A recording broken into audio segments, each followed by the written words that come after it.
The Giant Og by Ginzberg. The war with Sihon took place in the month of Elul. In the following month of Tishri, they rested on account of the holy days, but immediately after these they set out to battle against Og. 682, this king did not hasten to his brother's aid, although he was only 1 day's distance from him, for he felt sure Sihon could conquer Israel without his assistance.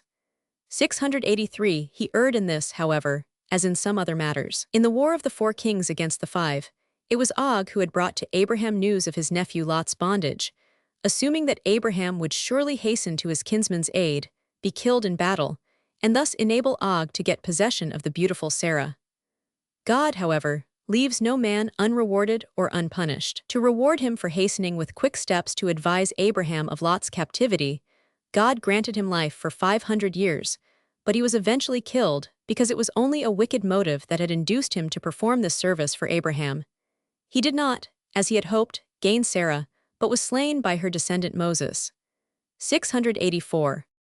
The battle against Og took place in Edrei, the outskirts of which Israel reached toward nightfall. On the following morning, however, barely at gray dawn, Moses arose and prepared to attack the city, but looking toward the city wall, he cried in amazement, "Behold, in the night they have built up a new wall about the city." Moses did not see clearly in the misty morning, for there was no wall, but only the giant Og who sat upon the wall with his feet touching the ground below. 685. Considering Og's enormous stature, Moses' mistake was pardonable, for as a grave digger of later times related, Og's thigh bone alone measured more than 3 parasangs. Once, so records Abba Saul, I hunted a stag which fled into the thigh bone of a dead man. I pursued it and ran along 3 parasangs of the thigh bone, yet had not reached its end. This thigh bone, as was later established, was Og's. 686. This giant never in all his days made use of a wooden chair or bed, as these would have broken down beneath his weight, but sat upon iron chairs and lay upon iron beds. He was not only of gigantic build and strength, but of a breadth also that was completely out of proportion even with his height, for his breadth was 1/2 his height, whereas the normal proportion of breadth to height is as 1 to 3. 687. In his youth Og had been a slave to Abraham, who had received him as a gift from Nimrod, for Og is none other than Eliezer, Abraham's steward. One day, when Abraham rebuked him and shouted at him, Eliezer was so frightened that one of his teeth fell out, and Abraham fashioned out of it a bed in which he always slept. Og daily devoured 1,000 oxen, or an equal number of other animals, and drank correspondingly, requiring daily not less than 1,000 measures of liquids. 688. He remained in Abraham's service until Isaac's marriage, when Abraham gave him his freedom as a reward for having undertaken the labor of wooing Rebekah for his son, and of fetching her to his house. God also rewarded him in this world, that this wicked wight might not lay claim to a reward in the world to come. He therefore made a king of him. 689. During his reign he founded 60 cities, that he surrounded with high walls, the lowest of which was not less than 60 miles in height. 690. Moses now feared to wage war against Og, not only on account of his giant strength and huge size, which Moses had now witnessed with his own eyes, but he also thought, I am only 120 years old, whereas he is more than 500. Surely he could never have attained so great an age, had he not performed meritorious deeds. 691. Moses also remembered that Og was the only giant that had escaped the hand of Amraphel, and he perceived in this a token of God's special favor toward Og. 692. Moses feared, moreover, that Israel in the recent war against Sihon might have committed sins, so that God would not now stand by them. The pious are always afraid of the consequences of sin, and therefore do not rely upon the assurances God had made to them. Hence Moses now feared to advance upon Og, even though God had promised him aid against his enemies. 693. God, however, said to him, What is thy hand? 694. His destruction has been decreed since the moment when he looked with evil eyes upon Jacob and his family when they arrived in Egypt. For even then God had said to him, O thou wicked knave, why dost thou look upon them with all evil eye? Verily, thine eye shall burst, for thou shalt fall into their hands. Og met his death in the following fashion. When he discovered that Israel's camp was 3 parasangs in circumference, he said, I shall now tear up a mountain of 3 parasangs, and cast it upon Israel's camp, and crush them. He did as he had planned, pulled up a mountain of 3 parasangs, laid it upon his head, and came marching in the direction of the Israelite camp, to hurl it upon them. But what did God do? He caused ants to perforate the mountain, so that it slipped from Og's head down upon his neck, and when he attempted to shake it off, his teeth pushed out and extended to left and right, and did not let the mountain pass, so that he now stood there with the mountain, unable to throw it from him. When Moses saw this, he took an axe 12 cubits long, leaped 10 cubits into the air, and dealt a blow to Og's ankle which caused the giant's death. 696.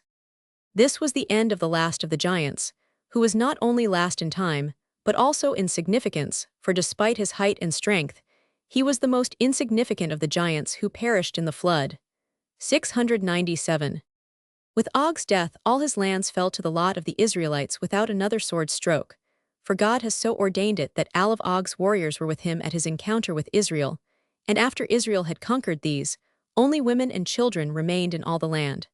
Had Israel been obliged to advance upon every city individually, they would never have finished, on account of the number of the cities and the strength of the hosts of the Amorites. 698. Not alone Sihon and Og, the kings of the Amorites, were such giants and heroes, but all the Amorites. When Hadrian conquered Jerusalem, he boasted of his victory, whereupon Rabbi Johanan, the son of Zakkai, said to Hai, "Boast not of thy victory over Jerusalem, for had not God conquered it for thee, thou shouldst never have gained it." He thereupon led Hadrian to a cave where he showed him the corpses of the Amorites, each of which was 18 cubits, and said, "When we were worthy of victory, these fell into our hands, but now, on account of our sins, dost thou rule over us." 699. The victory over Sihon and his hosts was as great as that over Pharaoh and his hosts, and so was the victory over Og and his hosts. Each of these victories was as important as that over the 31 kings that Joshua later captured, and it would well have behooved Israel to sing songs of praise to their Lord as after Pharaoh's destruction. David later made good this omission, for he intoned a song of praise in gratitude for the victory God had lent to Israel over Sihon and Og. 700. Without direct assistance from God, these victories would not have been possible, but he sent hornets upon them, and their destruction was irrevocable. 2 hornets pursued every Amorite. One bit one eye, the second the other eye, and the poison of these little creatures consumed those bitten by them. 701. These hornets remained on the east side of the Jordan, and did not pursue Israel's march to the regions west of the Jordan. Nevertheless, they wrought great havoc among the Canaanites of the region west of the Jordan. The hornets stood on the eastern bank of the Jordan, and spat their venom across to the opposite bank, so that the Canaanites that were hit became blind and were disarmed. 702.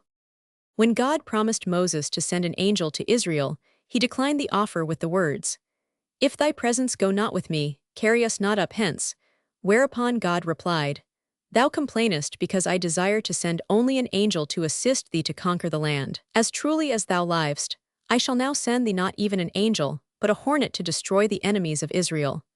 It is, however, for thy sake alone that I deliver the enemy into Israel's hands, and not as if Israel deserved it through their own good deeds." 703.